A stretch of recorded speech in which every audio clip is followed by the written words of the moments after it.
자, 우리 매주 그리스도에 대해서 더 깊이 생각하는 시간 갖는데, 사실 신앙생활을 하실 때 우리의 마음의 신앙의 중심을 우리의 것에 자꾸 함몰되어 가게 되면 성경이 제시하는 신앙으로부터 멀어지게 돼요. 우리 것, 내 걱정, 내 염려로부터 자유하여 우리의 시선을 그리스도께로 고정하게 될 때, 하나님께서 진정 우리에게 허락하시고자 하는 평강과 하늘 기쁨과 하나님의 풍성하신 은혜가 경험되고, 그것이 성도의 능력이 되어 이 땅을 살아갈 수 있게 되는 것이 아닌가 하고 생각해 보게 됩니다. 그러므로 염려와 근심, 걱정거리들이 참 많이 있지만, 오히려 그런 것들로부터 우리의 시선을 거두어서 예수님을, 또 그리스도를 더 깊이 묵상하는 일에 헌신하는 우리 성일교회 성도 여러분 되시기를 주님의 이름으로 축원합니다. 그런 관점에서 예수를 바라보자라는 주제로 매주 성경을 살펴보고 있는데, 우리가 지난주 아담과 아브라함에게 주신 그리스도에 대한 약속을 살펴보았습니다.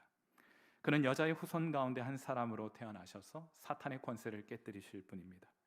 또한 그는 아브라함의 후손 가운데 나타나셔서 그로 인하여 천하 모든 만민이 복을 얻게 될 것입니다. 성경은 온통 그리스도에 관한 약속으로 가득한데, 우리가 지난 시간에는 창세기에서 그 약속을 살펴본 것이죠.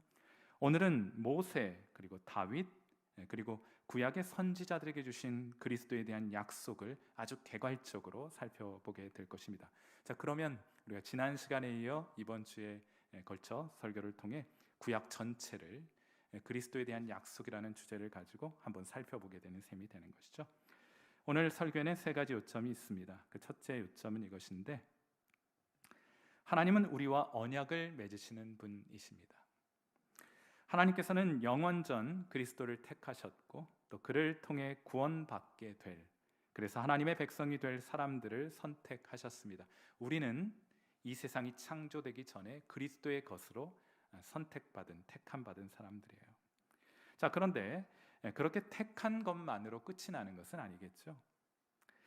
결혼한 지 한 달도 채 되지 않은 한 신랑이 친구에게 결혼 생활에 대해 말하며 이렇게 이야기합니다. 야, 난 결혼이 이렇게 가치관까지 바꿔놓을 줄은 몰랐어 하고 얘기를 했어요. 그랬더니 친구가 하는 말이, 그게 무슨 말이야?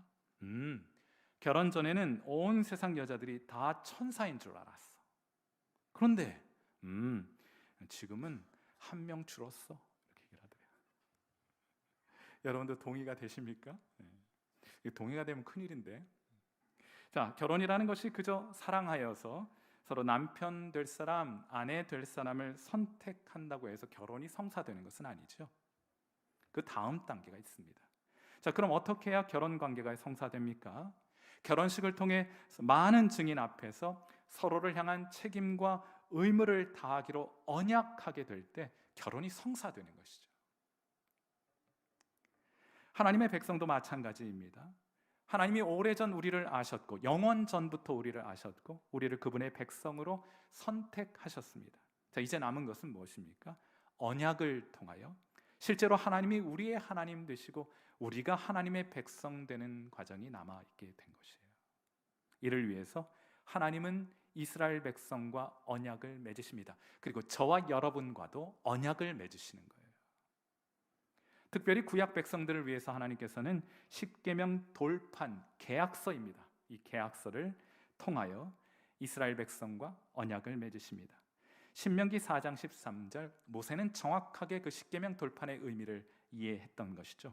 신명기 4장 13절, 여호와께서 그의 언약을 너희에게 반포하시고 너희에게 지키라 명하셨으니 곧 십계명이며 두 돌판에 친히 쓰신 것이라. 그 십계명 돌판은 하나님과 이스라엘 백성 사이에 맺은 계약이라는 거죠. 이 세상 많고 많은 사람들 가운데 하나님은 이스라엘 백성을 택하셔서 그들에게 언약을 주시고, 이 언약을 통하여 하나님의 거룩한 백성이 되게 하려 하신 것입니다. 왜 꼭 언약이어야 하느냐? 한번 곰곰이 생각해 보았어요. 왜 꼭 언약이어야 하느냐? 여러분, 그건 하나님께서 우리의 하나님 되어주시겠다고 약속하는 방법 외에는 달리 방법이 없기 때문에요. 집주인 아닌 사람이 집주인 되기 위해서는 계약을 체결해야 하는 것처럼, 하나님 백성 아닌 자들이 하나님 백성 되기 위해서는 하나님이 그들을 하나님의 백성으로 인정해 주셔야 하고, 우리도 하나님을 우리의 하나님으로 인정해 주시는 계약이 성사되어야 하는 것이에요. 그래서 하나님은 언약 맺기를 즐겨 하셨던 것입니다. 이렇게 호의를 가지고 언약을 맺어 주신 거예요. 그래서 하나님이 이렇게 말씀하십니다. 출애굽기 19장 5절과 6절 말씀입니다. 세계가 다 내게 속하였나니 너희가 내 말을 잘 듣고 내 언약을 지키면, 나와의 언약을 잘 지키면 너희는 모든 민족 중에서 내 소유가 되겠고 너희가 내게 대하여 제사장 나라가 되며 거룩한 백성이 되리라. 여러분, 이 얼마나 영광스러운 초대입니까? 온 세상을 지으신 하나님께서 이 세상 많고 많은 사람들 다 제쳐두고 이스라엘 백성, 저와 여러분을 하나님 백성 되게 하시기 위해 이 언약, 이 계약을 체결하시겠다고 말씀하시니 이 얼마나 영광스러운 초대입니까? 그 즉시 이스라엘 백성이 기뻐하면서 이렇게 응답합니다. 출애굽기 19장 8절. 백성이 일제히 응답하여 이르되 여호와께서 명령하신 대로 우리가 다 이행하겠습니다. 그 계약서에 기록된 대로 다 행함으로 하나님을 우리의 하나님 삼고 싶습니다. 우리가 하나님의 백성 되겠습니다 하고 고백한 거예요. 이 계약이 좋은 줄 알았던 것입니다. 어마어마하게 영광스러운 줄 이스라엘 백성이 잘 알았던 것이에요. 그런데 이들이 한 가지 망각했던 것이 있습니다. 그것이 무엇이냐? 저는 화투나 카드놀이 이런 건 별로 소질이 없습니다. 그래서인지 아무리 해도 흥미가 생기질 않아요. 그래서인지 제가 미국 유학 시절에 저랑 가까이 지냈던 집사님 네 분이 카지노에서 딜러를 하셨던 분이신데, 얼마든지 갈 수 있는 기회가 있었는데 한 번도 카지노에 가볼 생각을 해보지 못했어요. 아무튼 저도 들은 이야기긴 한데, 이 카지노에 가면 없는 것이 세 가지 있다고 해요. 첫째로 카지노에는 시계가 없습니다. 그걸 자꾸 들여다보면 집에 갈 생각이 들기 때문에 사람들 오래 붙들어 놓기 위해서 카지노에는 시계가 벽에 걸려 있지 않다는 거예요. 맞습니까? 고개 끄덕이는 분들은 한두 번 다녀오신 분들이었어요. 둘째로 카지노에는 창문이 없다고 합니다. 게임하느라 날이 새는 줄 몰라야 하기 때문에 카지노에는 창문이 없어요. 그리고 마지막으로 카지노에 없는 것이 있습니다. 그것은 제정신 가진 사람이 없다는 거예요. 이스라엘은 하나님이 주신 이 언약을 듣고 신바람이 났습니다. 하나님이 우리를 백성 삼아 주신대, 하나님이 우리의 하나님이 되어 주신대 하고 신바람이 났습니다. 하나님 백성 다 된 줄 알았어요. 하지만 이들은 자신들에게는 세 가지가 없다는 사실을 알지 못했습니다. 첫째로, 이들은 십계명 돌판을 통해 혹은 하나님의 말씀을 통해 하나님이 뜻하신 바가 무엇인지 알지 못했습니다. 하나님을 아는 지식이 없었어요. 그러니 미워하는 마음 가득히 가지고도 살인하지 않았다 생각한 것이고, 음욕 가득한 마음 품고도 간음하지 않았다는 생각을 가졌던 것이에요. 하나님에 대한 지식이 없었습니다. 두 번째로, 이들에게는 하나님을 기쁘시게 해드리고자 하는 소원함이 없습니다. 그저 자기의 것, 내 입맛, 내 구미에 맞는 것을 하나님께 간구하고 간청하는 정도로만 하나님을 이해하고 있었어요. 하나님을 기쁘시게 해드리고자 하는 선한 동기와 소원함이 이들에게는 없었습니다. 마지막으로, 이들이 설령 하나님의 뜻을 알고 하나님을 기쁘시게 해드리고자 하는 그런 순종하고 싶은 마음을 가졌다 하더라도 이들에게는 그렇게 할 능력이 없었습니다. 결국 신앙은 지식과 소원과 능력의 문제예요. 이 문제가 해결되어야 신앙할 수 있는 것입니다. 하나님 백성 될 수 있는 것이에요. 하나님이 알게 해주시고 원하게 해주시고 원하는 것을 이룰 수 있는 능력까지 주셔야 신앙생활이 비로소 가능합니다. 우리가 하나님의 백성으로 살아갈 수 있고 하나님은 우리의 하나님이 되어주실 수 있는 것이에요. 사랑하는 귀한 성도 여러분, 이 자리에 함께 모여 예배를 드리시는 여러분, 온라인상에서 함께 예배를 드리시는 여러분에게 하나님께서 이 거룩한 지식과 하나님을 향한 소원함과 하나님께서 기뻐하시는 일들을 이루고자 하는 그런 능력을 풍성히 그리고 가득히 부어주시게 되는 귀한 은혜 있게 되기를 주님의 이름으로 축원해 드립니다. 그래야 하나님이 주신 언약을 따라 그분의 백성 되는 영광스러움을 누리며 살아가는 귀한 성도로 살아갈 수 있게 되기를 주님의 이름으로 축원해 드립니다. 하나님은 우리와 언약을 맺으시는 하나님이세요. 둘째로 이 언약을 통해 그리스도는 우리의 왕이 되십니다. 하나님은 중보자 모세를 통해 이스라엘 백성에게 율법을 주셨습니다. 이 중보자 거창한 말이긴 한데 다른 것 아니고 전달, 중간에 서서 전달했다는 뜻이에요. 하나님의 계명을, 계약을, 언약을 이스라엘 백성에게 전달해 준 사람이 바로 모세이고 그 모세를 일컬어 언약의 중보자라 이렇게 불러요. 이 율법 안에는, 이 언약 안에는 하나님의 백성이 살아갈 길과 이 율법을 잘 지켰을 때의 축복과 그것을 어겼을 때의 저주가 가득히 채워져 있습니다. 그리고 제사 제도를 통하여 율법을 범한 사람이 다시금 하나님께로 돌아갈 수 있는 용서의 길을 하나님께서 그 가운데 포함시켜 놓으셨고 보여주셨어요. 그때까지는 좋았습니다. 이 언약, 이 계약, 이 십계명 돌판 받을 때까지는 좋았습니다. 잘 할 수 있을 것이라 생각했어요. 그러나 모세 이후 이스라엘은 자신들이 이 언약을 이행하는 데 있어서 얼마나 무력한 자들인지를 잘 드러내 보여주었습니다.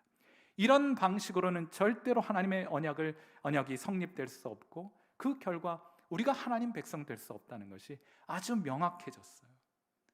하나님께서 우리에게 주신 율법을 잘 지켜 하나님의 백성 될 수 있는 가능성이 없다는 것을 이스라엘 백성이 그들의 역사를 통해 그들의 삶을 통해 우리에게 보여주었다는 말입니다.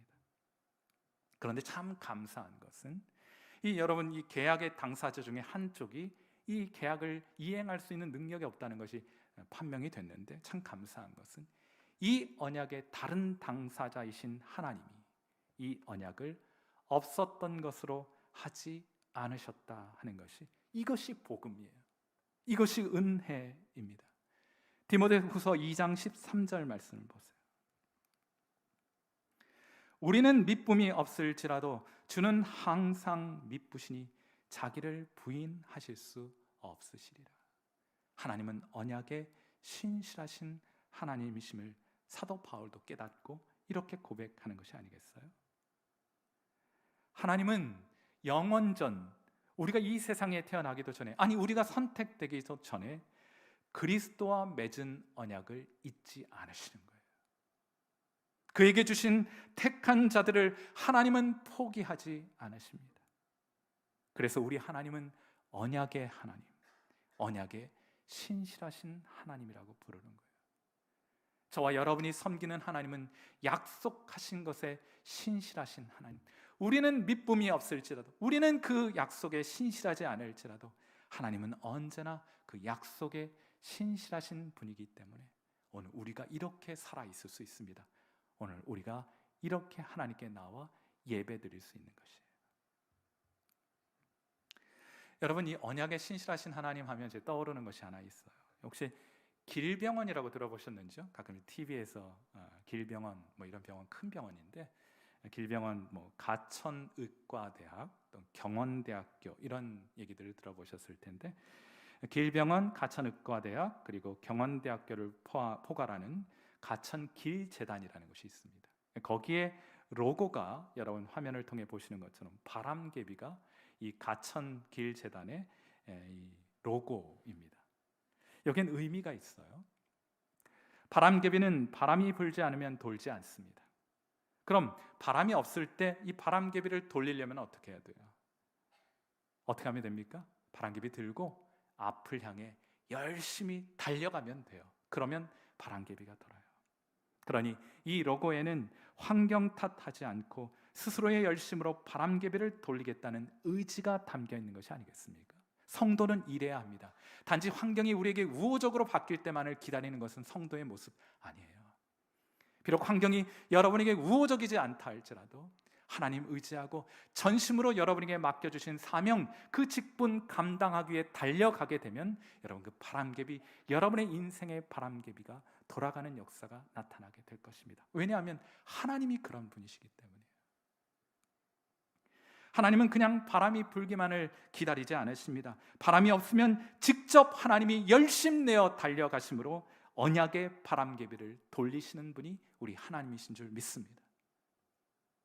그렇게 하여 하나님은 그 열심을 가지고 이스라엘 백성은 비록 실패하였어도 하나님의 언약은 포기되거나 철회될 수 없는 것이므로 하나님 또한 열심 내어 한 사람을 찾아내게 됩니다. 다시 한번 믿음의 선진들에게 주셨던 언약을 갱신하여 이 언약이 여전히 유효함을 드러내 보여주시기 위해 한 사람을 찾고 찾아내십니다. 그게 누구냐? 바로 다윗이에요. 다윗. 하나님 참 사랑했던 다윗 한 사람을 찾아내시고 그에게 다시 한번 그리스도에 대한 언약을, 그리스도에 대한 약속을 갱신하여 주십니다. 사무엘하 7장 12절과 13절 말씀이에요. 내 수완이 차서 내 조상들과 함께 누울 때 내가 내 몸에서 날 내 씨를 내 뒤에 세워 그의 나라를 견고하게 하리라. 그는 내 이름을 위하여 집을 건축할 것이요 나는 그의 나라 왕위를 영원히 견고하게 하리라. 뱀의 머리를 취하게 될 그리스도, 아담에게, 하와에게 이 약속을 통해 그리스도가 뱀의 머리를 취할 것을 알게 하지 않으셨습니까? 대적의 성문을 취하고 모든 민족으로 복을 얻게 하실 그리스도, 아브라함에게 그러한 그리스도의 모습을 보여주지 않으셨습니까? 그런데 그 그리스도는, 대적의 권세를 깨뜨리실 그리스도는 우리가 근접할 수 없는 곳 저 멀리 계신 분이 아니라 우리 가운데 거하시면서 우리를 다스리는 우리의 왕으로 오실 것임을 하나님께서 다윗을 통해 언약을 갱신하는 것을 통해 알게 해주신 것이에요. 그리스도는 오셔서 우리의 왕이 되어주십니다. 영국을 대표하는 문학가이자 기독교 사상가였던 C.S. 루이스, 나니아 연대기라고 잘 알고 계실 텐데, 아무튼 C.S. 루이스가 영국의 명문 대학교인 케임브리지 대학에서 채플 시간에 설교를 했습니다. 설교의 주제는 예수님의 구주 되심이라는 주제였어요. 설교를 다 마치고 납니다. 이런 석학들이 와서 설교하거나 강연을 하면 학생들은 박수를 치거나 자리에서 일어나서 경의를 표하게 되는데, 그날따라 설교가 끝났는데 아무도 박수를 치지 않더래요. 한 학생이 설교를 마치고 나오는 C.S. 루이스에게 다가와 묻습니다. 만약 교수님께서 오늘 예수님을 우리가 본받아야 할 위대한 스승이라고 강연하셨더라면 아마도 학생들은 교수님께 큰 박수를 보냈을 것입니다. 그러나 예수님은 구세주이시다라는 아주 캐캐묵은 기독교 교리를 선포하시더군요. 그러자 C.S. 루이스가 그 학생에게 묻습니다. 자네는 정말 예수님이 완벽한 삶의 모델이라고 생각하는가? 그렇게 따라가야 할 인생과 도덕의 모범으로 제시되었다고 생각하는가? 아, 그럼요. 그렇다면 자네는 이 완벽한 모델이신 예수님을 따라갈 수 있다고 생각하는가? 에이, 그렇지는 않죠. 제가 완벽하진 않잖아요. 그렇다면 자네의 삶 속에는 실수가 있었고 죄가 있었다는 말이군. 그럼요. 그러자 C.S. 루이스가 이런 유명한 말을 남겼다고 합니다. 그렇다면 자네에게 필요한 것은 도덕적 모델이 아니라 자네를 도덕적인 실패와 죄로부터 건져줄 구원자라네 하고 이 학생에게 말해주었다는 거예요. 사랑하는 성도 여러분, 성경은 종종 우리를 양에 비유합니다. 양에게 필요한 것은 저기까지 가면 풍성한 꼴과 시원한 시내가 있다는 사실을 말해주는 것이 필요한 것이 아니에요. 그런 정보를 전달하는 것이 필요한 것이 아닙니다. 그것을 말해줄 사람이 필요한 것이 아닙니다. 양에게 필요한 것은 양과 함께 그 길을 걸으면서 때로는 악한 짐승에게서부터 보호해주고 때로는 막대기로 길을 바로잡으면서 푸른 초원과 생수가 있는 물가로 인도할 목자가 아니겠습니까? 하나님은 이 일을 위해 영원전 그리스도를 택하셨고 약속하셨고 우리에게 보내어 주신 거예요. 그리스도, 그분은 나와 무관한 분이 아니라 나의 목자가 되시고 나를 다스리시는 나의 왕이 되시는 분이십니다.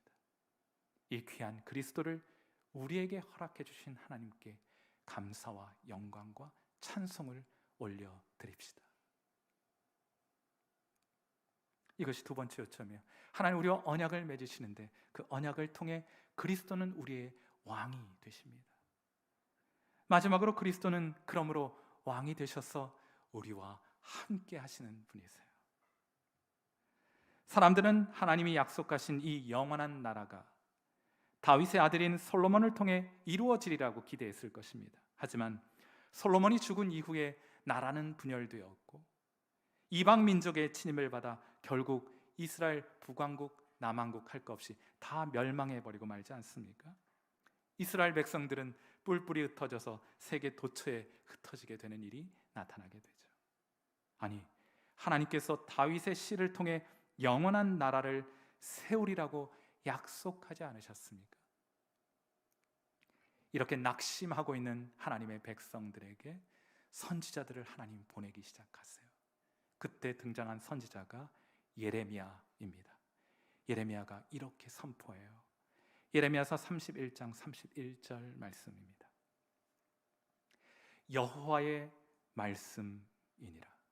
보라, 날이 이르리니 내가 이스라엘의 집과 유다 집에 새 언약을 맺으리라. 모세를 통해 주신 언약이 인간의 연약함으로 인해 더 이상 유효하지 않게 되었을 때, 아니 유효하지 않은 것으로 판명되었을 때 하나님이 더 나은 언약, 곧 새로운 언약을 우리에게 주시겠다고 말씀하시는 거예요. 왜 하나님 그렇게 하시느냐? 하나님은 언약의 하나님이시니까. 하나님은 포기하지 않는 분이시니까.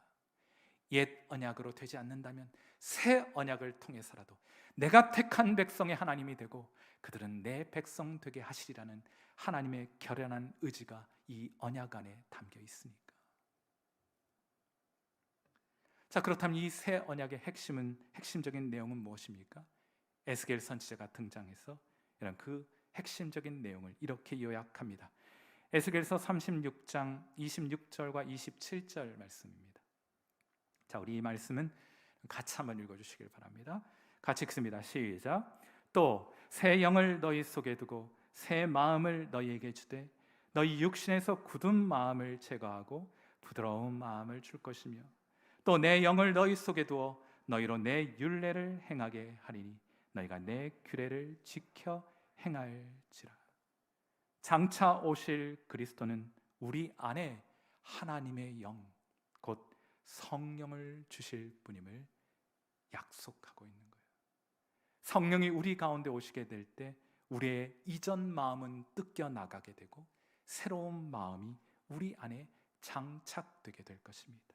그리하여 우리가 하나님의 뜻을 알고 주님 사랑하고 주님 섬기고 주님 기쁘시게 하고자 하는 마음 가지게 될 것이며 그 일을 친히 이루어갈 수 있는 능력도 하나님께서 공급해 주실 것이다. 그것이 성취되어 나타난 구절이 바로 빌립보서 2장 13절 말씀이에요. 아까 제가 신앙은 결국 지식과 소원과 능력의 문제라고 말씀을 드렸는데 성령이 우리 가운데 오시게 될 때 이 세 가지 문제가 해결되는 것을 보게 되어 빌립보서 2장 13절입니다. 너희 안에서 행하시는 이는 하나님이시니 자기의 기쁘신 뜻을 위하여 너희에게 소원을 두고 행하게 하시나니. 우리가 설교를 듣거나 성경을 들을 때 하나님 이런 일들을 기뻐하시는구나. 내가 이분을 위해서라면, 그분이 기뻐하시는 일을 위해서라면 내 무엇이라도 드려 하나님을 기쁘시게 해드려야 하지 않은 그런 소원함이 어디에서부터 생기게 되었습니까? 그런 마음을 가지고 꺼지지 않는 열정으로, 꺼지지 않는 열심으로 주님을 섬기고자 하는 우리의 능력이 어디에서부터 유래한 것입니까? 바로 그리스도께서 우리 가운데 부어주신 그 성령을 통하여 우리가 깨닫기도 하고 그리하여 지식을 얻기도 하고 하나님을 기쁘시게 하고자 하는 소원함을 갖기도 하고 그 소원함을 이루고자 하는 능력도 공급받아 우리가 이렇게 지금 이렇게 이런 모양으로 신앙생활을 할 수 있게 된 것이에요. 왕이신 그리스도는 저 멀리에서 원격으로 우리를 조종하시는 그런 분이 아니라 성령을 통해 우리 가운데 함께 하시며 우리와 함께 신앙의 길을 걸어가시는 분이신 줄 믿습니다. 자, 그렇다면 이제 옛 언약은 쓸모없게 된 것인가? 우리 예수 믿는 신약의 성도들은, 새 언약의 성도들은 이제 구약 성경은 읽지 않아도 되는 것입니까? 네, 그렇진 않아요. 새 언약과 이 옛 언약의 관계가 참 기가 막힙니다. 하나님 그러니까 점진적으로 이를 보여주시는 거예요. 이런 얘기를 좀 들려드릴게요. 세계 최초로 심장 이식 수술을 성공한 것은 남아프리카 공화국의 의사였던 크리스천 버나드 박사입니다. 이름도 어떻게 크리스천이에요.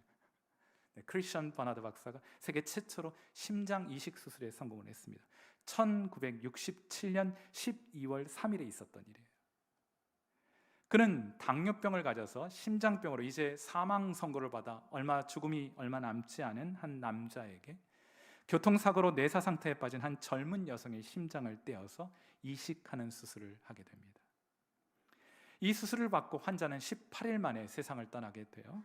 그런데 사망 원인은 심장에 있었던 것이 아니라 폐렴 때문에 사망하게 됩니다. 그래야 그의 수술은 성공적인 것으로 판명이 되었어요. 그런데 한번 생각해 보세요, 여러분. 여러분이 이 환자의 입장에 있다고 한번 생각해 보세요. 의사가 제안하는 한 번도 성공해 본 적이 없는 세계 최초의 심장 이식 수술을 여러분 받을 수 있겠습니까? 그런 선택을 내릴 수 있었을까요? 그런데 버나드는 당시의 상황을 회상하면서 어떤 인터뷰에, 저는 글을 통해서 읽게 되었는데, 이런 이야기를 남겨놓았어요. 얼마 있지 않아 죽음을 맞이하게 될 사람에게 있어서 그건 별로 어려운 결정이 아닙니다. 만일 여러분이 사자에게 쫓겨 도망가다가 강을 만났는데 그 강에 악어가 가득했다고 칩시다. 여러분은 어떻게 하시겠습니까? 여러분은 틀림없이 그 강을 건널 수 있으려는 믿음을 가지고 강물로 뛰어들었을 것입니다. 왜냐하면 그 방법밖에는 살 길이 없기 때문에. 여러분, 그런 관점에서 로마서 7장 9절 말씀을 보세요. 사도 바울이 정확하게 사자에게 쫓겨 악어가 득실거리는 그 강둑에 서 있는 사도 바울을 발견할 수 있게 될 것입니다. 로마서 7장 9절 말씀이에요. 전에 율법을 깨닫지 못했을 때에는 내가 살았더니 계명이 이르매 죄는 살아나고 나는 죽었도다. 나는 죽게 되었도다. 여러분, 하나님께서 우리의 심령을 조명하셔서 우리의 어두운 심령 안에 불을 켜주시면, 다시 얘기해서 우리가 율법을 깨닫게 되면, 옛 언약이 제대로 작동하게 되면 죄의 심각성을 깨닫게 돼요. 사자를 만나 악어가 가득한 강둑까지 내몰리게 되는 것입니다. 하나님의 율법을 깨닫게 될 때 뒤에는 사자요, 앞에는 악어가 득실거리는 강물이 있다는 사실을 발견하게 되는 거예요. 자, 그럼 그 다음 선택은 무엇입니까? 새 언약을 향해 뛰어들게 됩니다. 그런 관점에서 사도 바울의 고백을 다시 한번 들어보세요. 로마서 7장 24절과 25절 말씀입니다. 오호라, 나는 곤고한 사람이로다. 나는 절망하였고 나는 아무런 소망이 없는 사람이로다. 이 사망의 몸에서 누가 나를 건져내랴. 우리말에는 빠져 있습니다만 25절 앞에 그러나 우리 주 예수 그리스도로 말미암아 하나님께 감사하리로다. 그리스도 안에서 그분이 중보하신 새 언약 안에서 사도 바울은 하나님께로 나아갈 수 있는 살 길을 찾고 발견한 것입니다. 우리 주 예수 그리스도로 말미암아 하나님께 감사하리로다. 옛 언약은 우리를 새 언약으로 도약하게 합니다. 사랑하는 성도 여러분, 이 시간 새 언약의 중보자이신 그리스도를 바라보시는 은혜 있게 되기를 주님의 이름으로 축원합니다. 그분의 백성으로 살고자 하거든 하나님께서 영원 전부터 작정하시고 믿음의 선진들에게 약속하신 그리스도를 향해 여러분을 던지셔야 합니다. 여러분의 영혼과 여러분이 속한 모든 것을 그분 한 분께 던지셔야 해요. 그분이 약속하신 성령을 받아 이 언약에, 이 새로운 언약에 도장을 찍으셔야 합니다. 그리하여 새로운 생명을 얻으셔야 합니다. 바로 그러한 일이 여러분에게 바로 오늘 있게 되기를 주님의 이름으로 축원합니다. 아니, 이미 예수 믿어 성령 받아 이 계약서, 이 새 언약의 계약서에 도장치고 인친 분들이 계시거든. 다시 한번 이 은혜를 주신 새 언약의 중보자이신 예수 그리스도를 바라보시고 여러분이 허락하신 그 생명의 풍성함을 누리는 자리로 나아가시는 귀한 은혜 있게 되기를, 그 강둑에 계속 머물러 있지 말고 주님만 의지하고 악어가 득실거린다 할지라도 그 죽음의 강 주님과 함께 헤엄쳐 건너가기를 바라는 마음으로 온전히 주님께 여러분의 모든 것을 새롭게 던질 수 있는 그런 귀한 은혜 있게 되기를 바랍니다. 그리스도를 왕으로 모시고 하나님 나라의 거룩한 백성으로 살아가시는 귀한 은혜 있게 되기를 주님의 이름으로 축원해 드립니다. 함께 기도하겠습니다.